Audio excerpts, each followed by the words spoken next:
Can you all talk about how and when you were introduced to the room? Me?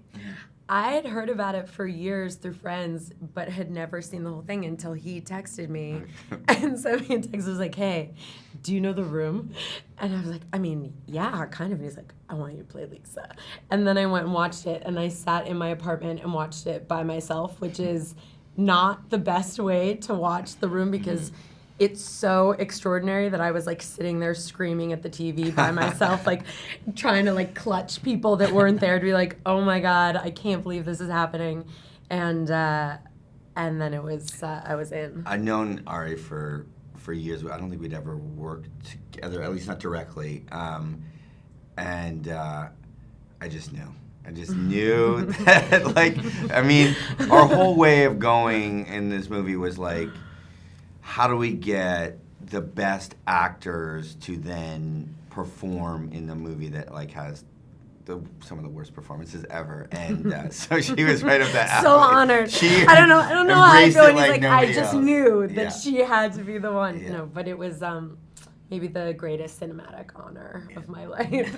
Play Lisa. And then with us, like I hadn't seen The Room. I wasn't part of the original group that went and saw it at Sunset 5 the first 6 years, but I read the book about 4 years ago when it came out and immediately went to a screening in Vancouver, and I was initiated. Like I was in, like the lines, they're throwing spoons, they're throwing footballs, they're wearing tuxedos. It was just like, it was a thing. It was like performance art. And like, so I just rushed out to get the rights. And I knew, like, in those early days, I just knew a couple things from having read the book, that we could tell a Hollywood story through this sort of lens of ridiculousness, but also have incredible heart underneath of it. And I also knew that my brother and I would have the perfect dynamic for these characters, and that we wouldn't have to worry about looking alike, because if I were to play Tommy, there was a lot of prosthetic and wigs and everything that I would be hidden under. So those are the things I knew. I had not seen The Room until my brother texted me about it and said, check out this book immediately, we're making this. And I was in a hotel room by myself in Boston, and I watched it by myself like Ari for the first time, which is not the way to do it. And I just finished that screening feeling very unsettled and not knowing how to feel. Yeah, you feel a little like sick and uncomfortable. And then you read the book and you're like, and then you read the God. book, and like you were saying, the tone of the book is so great, where it's very funny, very strange, but weirdly inspiring. And that's the template we used, and that's the tone we tried to match for our movie. And what were each of your favorite scenes in The Room, and which were the favorite ones to reenact? Oh man, there's The so Room, many. you like, wait, what did you like? Which one do I You like? you always crack up. It's a very, very particular thing. What is it? It's like when Tommy's on the roof and he's just making like certain faces. Like, I know exactly what you What mean. scene is that? Like, Greg's maybe telling him. oh, it's the Guerrero Street scene. I think. Yes, Yeah, and Greg's yeah. maybe hinting that he's cheating with Lisa, and there's just a very serious reaction of like, go on. You know why I think you like that Why? look? Because it's like a look that your cats give. Maybe subconsciously, that's It's it. the most insider sibling baseball. It's like an inner joke within an inner joke. Wow, I'm gonna make a side by side with Arturo and Tommy in that Your scene. cat's name is Arturo. Oh yeah. It was funny because the first thing that I shot and the first reenactment scene, which is a very funny first day on set, was haha, there's a crowd. Oh my God. That sex scene. Where Tommy and then her character Lisa are in the bed, and then this little they're guy young. Denny, who's That's played by actually Josh like Hutcherson. looks like a grown man. Yeah, it's Josh Hutcherson, and they're sort of like doing a And it's very like this uncomfortable pillow fight. fight. But the scene is so uncomfortable. Like, it has such a weird rhythm. And then having that be the first thing that we were shooting, where it was like, hey. Throwing Three pillows crowd. on their crowd.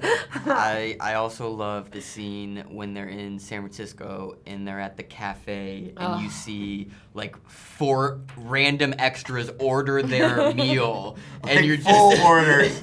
Here's your change. Oh, thinking. I'll have. Oh, there's also like, I don't know, the I definitely have breast cancer. That Classic, scene with classic. that's one of the best. Nice twist. Mhm. And so have each of you been able to meet the person that you played? And what was that like? Yeah, I spent a lot of time with Greg before we started filming, and it was great. I mean, the main things I asked were just about, you know, what connected him and this really eccentric guy, Tommy, in the first place, and then also if he ever thought The Room could be a good movie.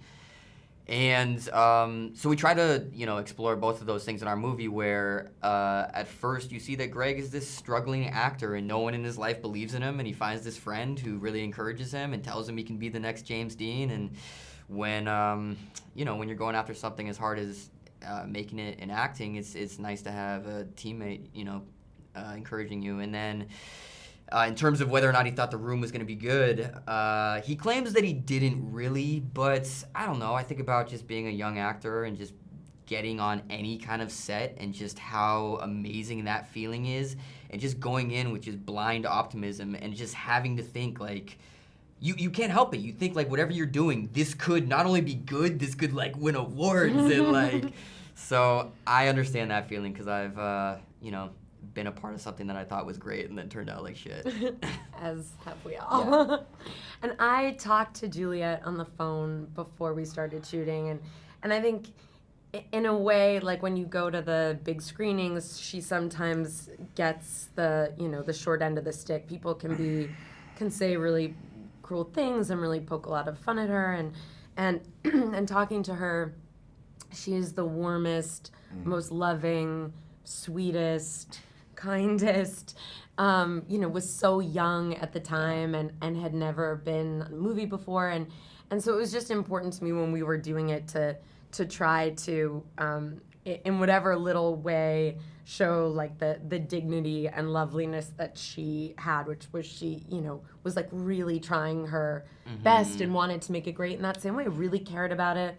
Also, you know, wanted to support the film she was making and be game and One of my favorite, just a small little thing in the movie, one of my favorite things is when we're all screaming and then we come back and I'm like, are you okay? Are you fine? You tell me when to stop and you're like, I'm fine. And I don't know why it gets me every time, but it just says so much about the character. You're just trying to play ball and just wanting to like be professional and be good and, you know, do, you know, does what she can. She's not, you know, people might sort of unfairly shout things at the screenings with her, but she has a real core to her and a really lovely woman.